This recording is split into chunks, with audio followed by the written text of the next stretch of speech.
Il suffit d'appuyer sur un bouton pour mettre en mouvement les machines sonores installées dans la grande bibliothèque de l'ancien musée de peinture jusqu'à la fin du festival des Détours de Babel. Ce dont ne se sont pas privés les nombreux visiteurs présents lors de l'inauguration du festival, curieux d'entendre les sons produits par ces étranges mécanismes faits de briques et de broc.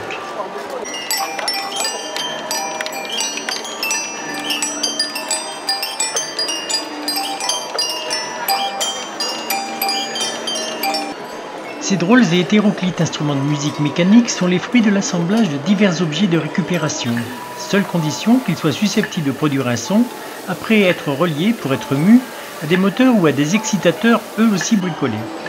Qui est donc ce géotrouve-tout dans l'esprit duquel ont germé ces machines qui n'ont rien d'infernal, sauf quand elles fonctionnent toutes ensemble? Essentiellement, ce sont des objets trouvés, ramassés, que j'utilise. J'ai besoin de bois, de plaques de bois, je les ramasse sur la plage.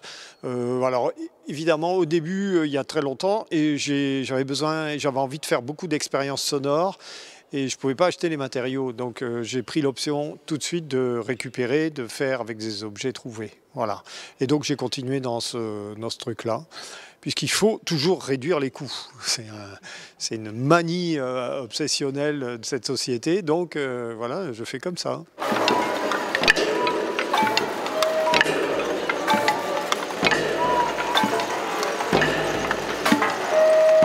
Moi, j'aime bien les masses sonores, un peu denses ou complexes, et que tout seul, on ne peut pas y arriver. Et si on n'est pas capable, comme moi, de convaincre les gens de jouer absolument des instruments que je fabrique, etc., la solution que j'ai trouvée, c'est de fabriquer des machines qui jouent de ces instruments.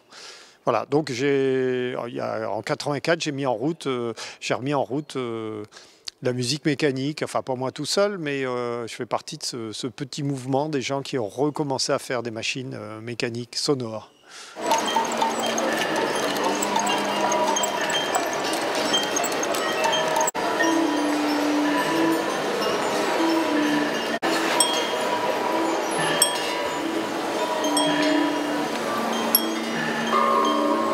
Moi, je suis intéressé par le hasard et par des formes de hasard. Donc, je m'arrange à faire que les machines fassent une forme de hasard. Au lieu de... Souvent, une machine, on demande de faire exactement, très précisément la même chose tout le temps. Et là, je fais en sorte que les machines, elles hésitent, elles bougent, elles varient. Et c'est ça que je montre. Et c'est ça qu'on entend.